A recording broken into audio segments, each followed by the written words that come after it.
ओम शांति। आज बाबा की 19 अगस्त की मुरली है।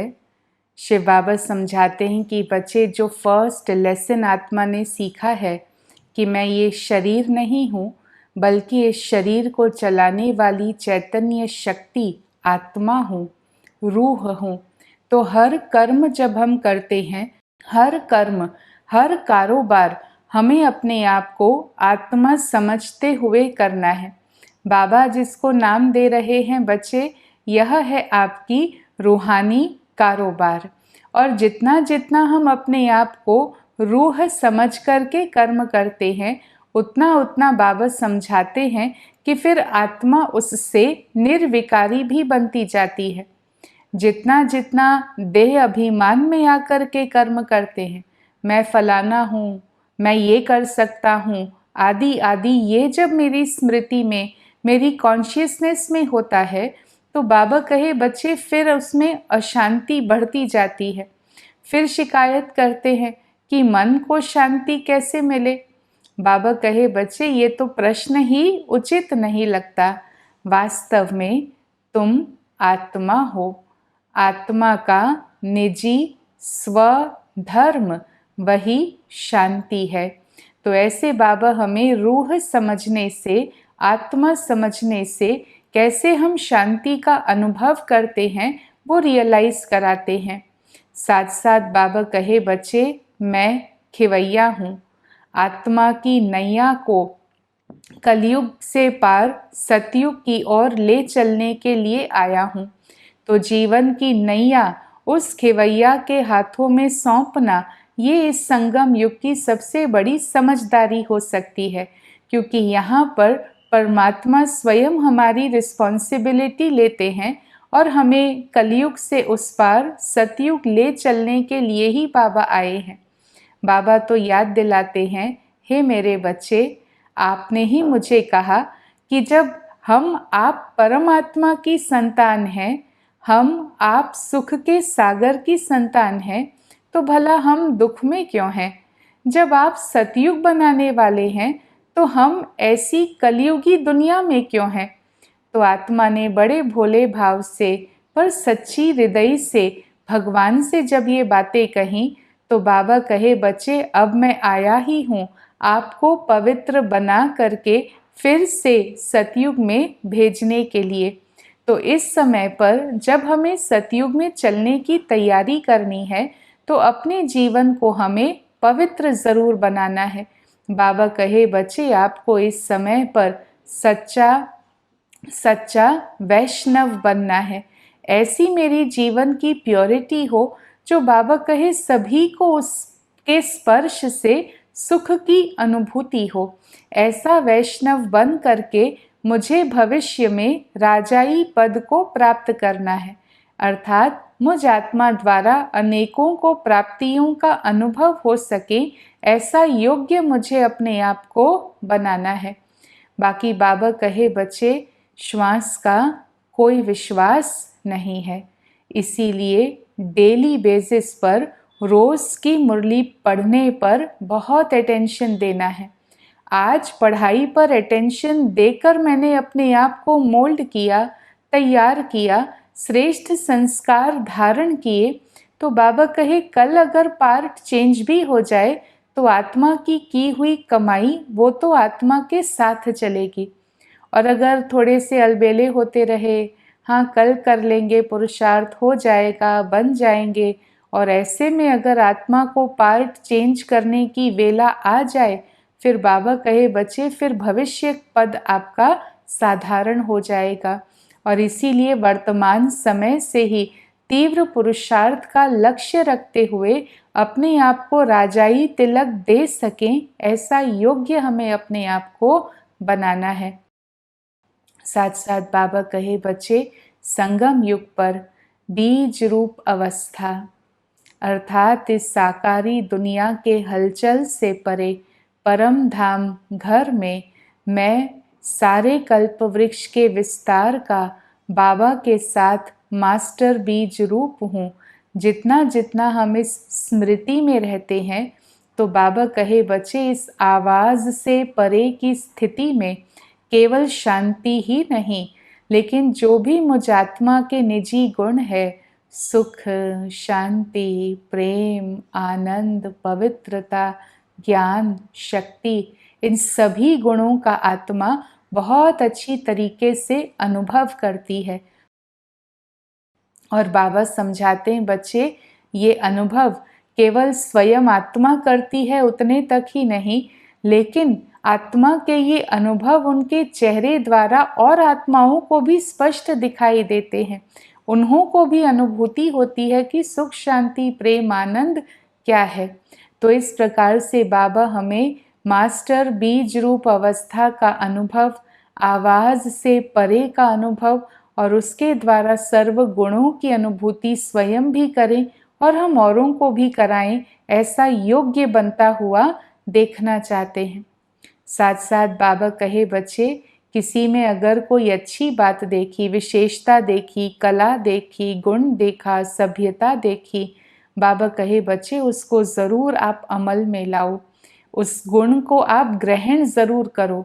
लेकिन सावधानी की रेखा कौन सी है कि अच्छाई देखना, धारण करना यहाँ तक अच्छा है, पर अच्छाई के प्रभाव में आ गए तो फिर ये प्रभाव आगे चल कर के नुकसान पहुंचा सकता।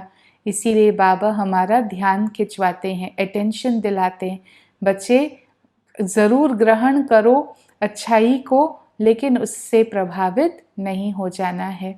तो ऐसी आज की बाबा की मुरली है, मीठे बच्चे तुम्हें अभी रूहानी कारोबार करनी है। रूह समझकर कर्म करने से आत्मा निर्विकारी बन जाती है। बाबा ने प्रश्न पूछा है, स्वर्ग का वर्षा लेने और स्वर्ग में ऊंच पद पाने का आधार क्या है?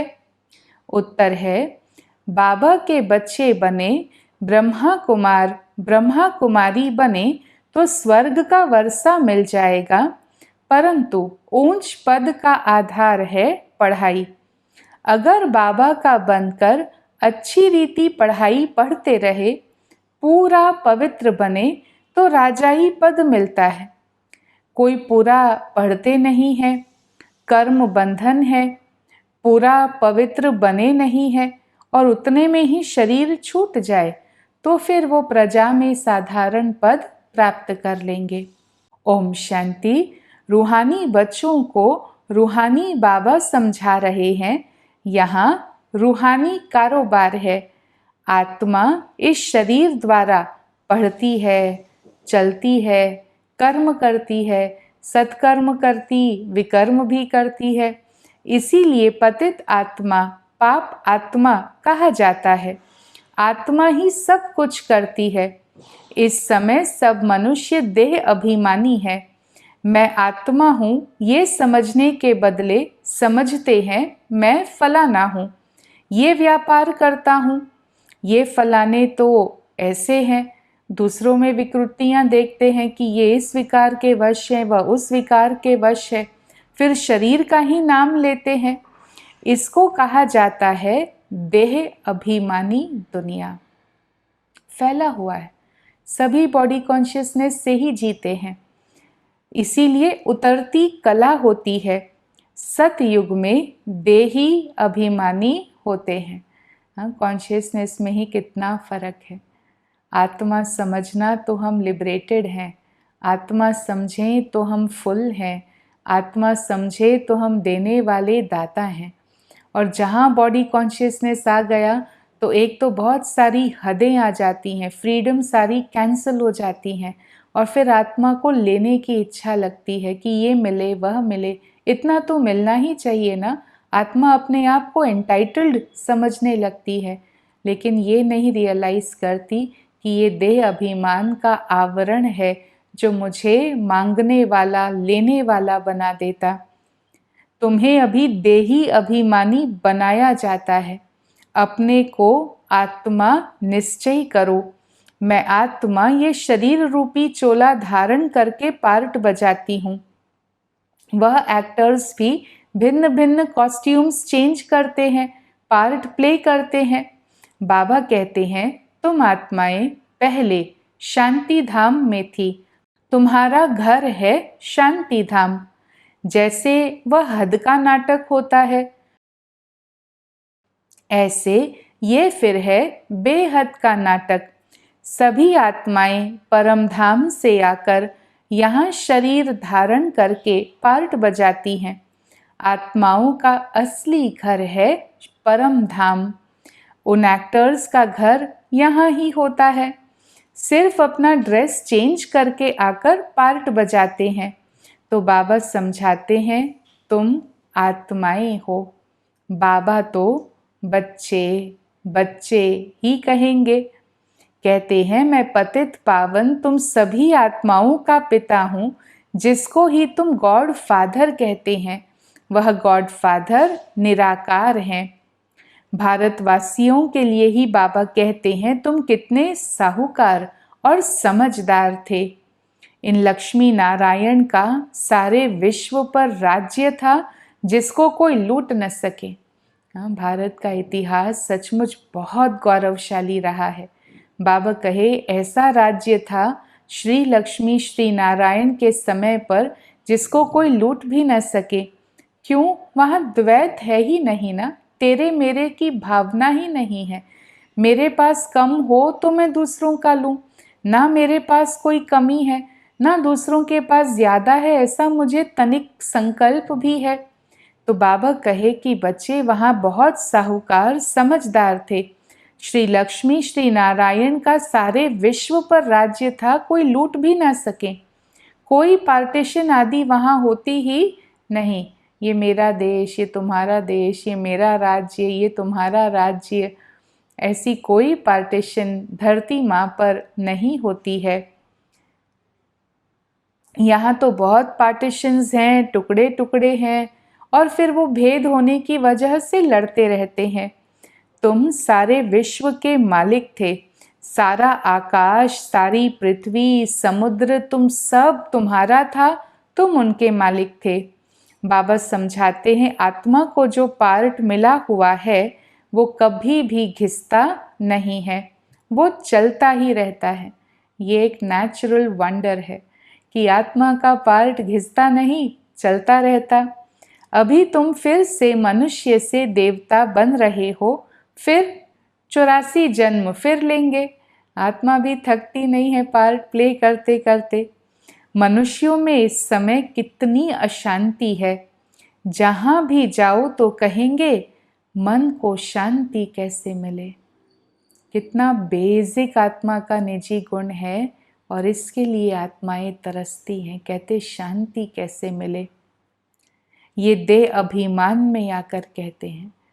बाबा तो समझाते, मन को शांति मिले ऐसा नहीं, याद करो मैं शांत स्वरूप हूँ और शांति का अनुभव करो। तुम आत्मा हो, तुम्हारा स्वधर्म ही शांत है। कहते हैं, हे पतित पावन बाबा, आओ आकर हमें हेल से हेवन में ले जाओ। हाँ, तो एक तो अपने लिए कहते हैं आत्मा को शांति मिले, मन को शांति मिले। दूसरा परमात्मा को कहते हैं, हमें हेल से निकाल कर हेवन में ले जाओ। आप हमारे पिता होना, तो फिर हम स्वर्ग में होने चाहिए। हम इस विशेष दुनिया में क्यों हैं? हाँ, आत्मा शिव बाबा से ये मीठी मीठी चिट चैट करती है। आप स्वर्ग बनाने वाले, हमारी ऐसी दुनिया क्यों भला बनी है? हमको स्वर्ग में ले चलो ना। हम विशेष दुनिया में क्यों हैं? इसीलिए बुलाते हैं, हे गॉड फादर, हमको इस दुख की दुनिया से लिबरेट करो। ये भी ड्रामा में नोंद है। तुम अभी समझते हो हम पत्थर बुद्धि थे, बाबा हमको पारस बुद्धि बना रहे हैं, और कोई तकलीफ की बात नहीं है। बाबा सिर्फ कहते हैं, बच्चे 1 घंटा पढ़ो। कमिटमेंट देनी है पढ़ाई के लिए। ये हमें सेल्फ इम्प्रूवमेंट के द्वार खोलती हैं। सिर्फ 1 घंटा पढ़ो। अपने को आत्मा समझ, मुझ बाबा को याद करो। शरीर को याद करेंगे तो लौकिक संबंधों की याद आएगी। देही अभिमानी रहेंगे तो मुझ बाबा की याद आएगी। बाबा भी हिसाब बता रहे हैं, देह को याद करो, देहधारी याद आएंगे। अपने को रूह समझो, शिव बाबा को याद करो तो उनकी याद आएगी। तुम बच्चों को उतनी ना खुशी होनी चाहिए। बाबा खिवैया है, गाते भी है ना, नैया मेरी पार लगाओ। तो ये सब नैयाएं हैं और खिवैया एक बाबा हैं। सबकी जीवन नैया को पार ले जाने वाला खिवैया। गाते भी है ना, नैया मेरी पार लगाओ। यहाँ ये शरीर छोड़ देंगे। नैया पार लगाओ मतलब बाबा कहे आत्मा जाएगी, बाकी पुराना शरीर वो यहाँ ही छोड़ देंगे। बाकी आत्माओं को पार ले जाएंगे शांति धाम, वहां से फिर भेज देंगे सुख धाम। परम पिता परमात्मा को ही खिवैया कहते हैं। बाबा की महिमा गाते हैं अनेक प्रकार से। अभी तुम पवित्र बनकर पवित्र दुनिया के मालिक बनते हो। श्री श्री शिव बाबा आए हैं श्रेष्ठ बनाने। खुद भगवान कहते हैं कि इस समय ये दुनिया भ्रष्टाचारी है। अभी तुम परम पिता परमात्मा की श्रीमत पर चल श्रेष्ठाचारी बनते हो। तो ये कितनी गुप्त रमणीक बातें हैं जो तुम बच्चों को ही समझ में आती है। कैसे भगवान हमारे कर्म को चेंज कराते हैं, व्यवहार को चेंज कराते हैं, हमें श्रेष्ठाचारी बनाते हैं। अब जितना पुरुषार्थ करेंगे कराएंगे उतना ऊंच पद पाएंगे। सब इतना नहीं कर सकते हैं। पूरा पढ़ेंगे नहीं तो उसका नतीजा क्या होगा। अगर शरीर छूट जाए तो स्वर्ग में तो आ जाएंगे, परंतु प्रजा में पद बिल्कुल साधारण पाएंगे। इसीलिए आज पुरुषार्थ तीव्र करना बहुत इम्पोर्टेंट है। अगर शरीर छूट जाए स्वर्ग में भी आ जाए, परंतु प्रजा में साधारण पद। बाबा का बनकर अगर अच्छी रीति पढ़ें तो राजाई पद पा सकते हैं, और नहीं पढ़ते हैं तो समझेंगे उनकी तकदीर में नहीं है। Full stop. ज़्यादा एनालिसिस, ज़्यादा विश्लेषण, ज़्यादा उनको कहना, बाबा कहे नहीं, फुल स्टॉप। तकदीर में नहीं है, इसीलिए शायद पढ़ाई नहीं पढ़ते हैं। पवित्र रहेंगे पढ़ेंगे तो ऊंच पद पाएंगे। अपवित्र होने से बाबा को याद नहीं कर सकेंगे। ऐसे भी बहुत हैं, पर कर्म बंधन का हिसाब भी जब छूटे तो बाबा समझाते हैं बच्चों को दोनों तरफ तोड़ निभाना पड़ता है, लौकिक जीवन में भी और अलौकिक जीवन में भी। गृहस्थ व्यवहार में रहते पवित्र बनना है। श्रीमत कहती है पूरे पवित्र बनो, पूरा वैष्णव बनो और विष्णुपुरी का राज्य लो। बाबा ऐसी ऊंची श्रीमत हमें संपूर्ण पवित्रता के लिए देते हैं। अच्छा, मीठे मीठे सिकी लधे बच्चों प्रति माता पिता बाप दादा का याद, प्यार और गुड मॉर्निंग। रूहानी बाप की रूहानी बच्चों को नमस्ते। हम रूहानी बच्चों की रूहानी बाबा को नमस्ते। वरदान है, आवाज से परे की स्थिति में स्थित हो सर्व गुणों का अनुभव करने वाले मास्टर बीज रूप भव। जैसे बीज में सारा वृक्ष समाया होता है, वैसे ही आवाज से परे की स्थिति में संगम युग के सर्व विशेष गुण अनुभव में आते हैं। मास्टर बीज रूप बनना अर्थात सिर्फ शांति नहीं, लेकिन शांति के साथ ज्ञान, अतीन्द्रिय सुख, प्रेम, आनंद, शक्ति आदि आदि सर्व मुख्य गुणों का अनुभव करना।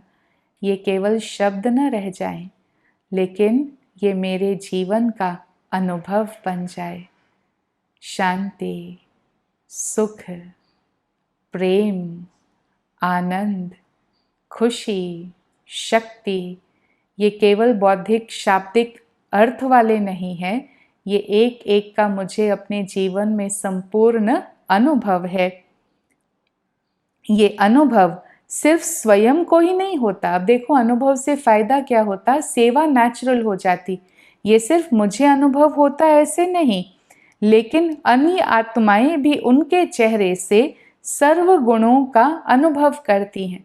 मैंने किया और बाबा कहे फिर आपके नैन चैन से और आत्माएं भी इन गुणों का अनुभव करती हैं। तो एक गुण में सर्व गुण समाये हुए रहते हैं। तो आवाज से परे शांति धाम घर की याद, मास्टर बीज रूप अवस्था की याद, स्वरूप अनुभव और सारे ही गुण आत्मा वहाँ अपने आप में महसूस करने लगती है, जो मुझे भी रिचार्ज करता। और बाबा कहे फिर आपके चेहरे द्वारा, नैनों द्वारा और आत्माओं को भी इन गुणों की अनुभूति होने लगती है। तो ऐसे एक गुण में सर्व गुण समाये हुए रहते हैं। स्लोगन है, अच्छाई धारण करो लेकिन अच्छाई में प्रभावित नहीं हो जाओ। एक है अच्छाई को धारण करना और दूसरा है फिर उस अच्छाई में प्रभावित हो जाना। तो बाबा हमें उससे सावधान रहने के लिए कहते हैं, गुणग्राही जरूर बनो लेकिन उन गुणों के प्रभाव में आने वाले नहीं बनना है। ओम शांति।